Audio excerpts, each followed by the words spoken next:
Salam sejahtera. Demokrasi berasal daripada perkataan Greek iaitu gabungan dua perkataan, demos yang bererti rakyat atau warga negara dan kratos yang bererti kuasa. Maka, demokrasi membawa maksud kuasa rakyat atau people's power yang masih digunakan pakai dari generasi ke generasi. Satu ucapan Abraham Lincoln 1863 yang sering dikutip bagi menggambarkan kuasa rakyat ialah government of the people, by the people, for the people. Sebuah ungkapan yang cukup ringkas ini membawa maksud yang sungguh bermakna, iaitu kerajaan yang dibentuk oleh rakyat, dikendalikan oleh rakyat dan dipimpin untuk rakyat.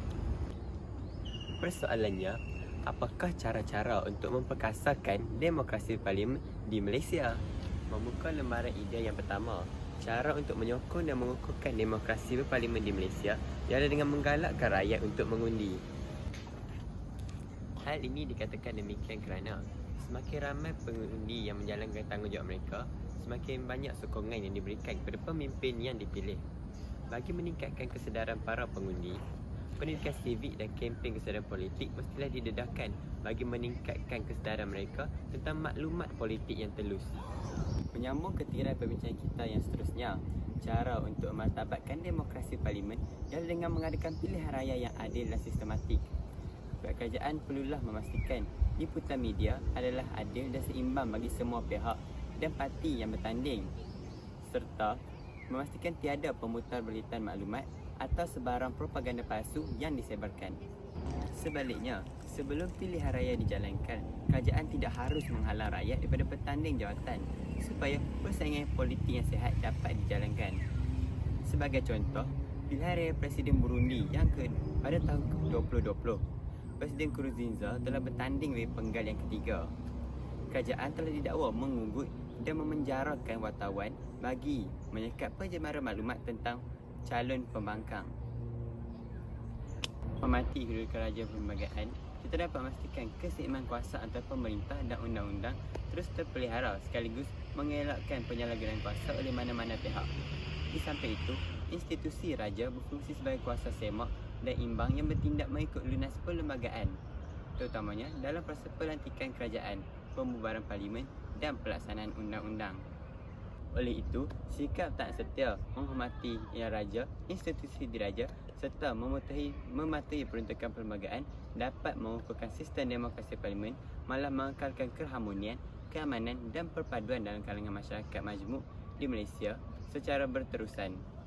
Meniti idea yang terakhir, bagi memperkasakan amalan demokrasi parlimen di Malaysia, institusi berparlimen perlu diperkukuhkan dengan memulihkan kebebasan parlimen melalui penguatkuasaan semua atau perkhidmatan perlembagaan parlimen.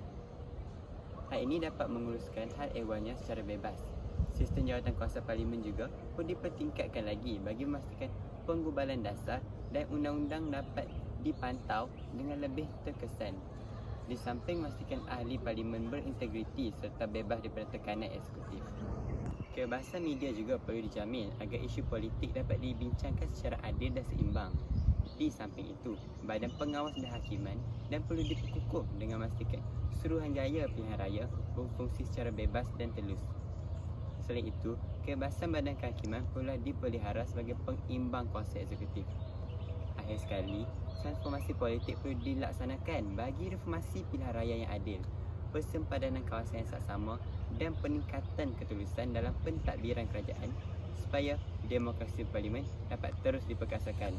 Oleh itu, sila-sila bawah memulihkan kebebasan parlimen melalui penguatkuasaan semula atau perkhidmatan parlimen dapat menjamin pemerkasaan amalan demokrasi berparlimen di Malaysia.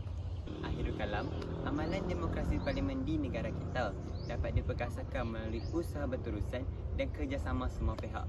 Antara langkah penting ialah menggalakkan rakyat untuk mengundi sebagai tanda tanggungjawab dan perlibatan aktif dalam sistem pemerintahan negara. Di samping memastikan pilihan raya diadakan secara adil dan sistematik agar keputusan yang dicapai benar-benar mencerminkan kehendak rakyat.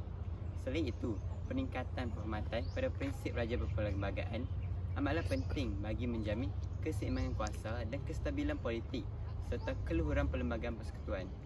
Sehubungan dengan itu, dicadangkan agar pihak kerajaan dan semua ahli parlimen menyokong pemulihan kebebasan parlimen melalui penguatkuasaan semula atau perkhidmatan parlimen supaya institusi parlimen dapat terus berfungsi secara bebas dan telus serta berkesan sebagai badan perundangan serta mekanisme semak dan imbang. Diharapkan dengan pelaksanaan langkah-langkah ini secara konsisten, sistem demokrasi parlimen di Malaysia akan terus kukuh, dihormati dan mampu menjamin kestabilan politik serta kesejahteraan rakyat pada masa hadapan. Natijahnya, pengundi mestilah punya akses pada maklumat yang lengkap dan sahih agar pengundian dapat dilaksanakan dengan adil. Oleh itu, jelaslah bahawa dengan menggunakan sistem pilihan raya yang adil dan sistematik, kita dapat memartabatkan sistem demokrasi parlimen di negara kita.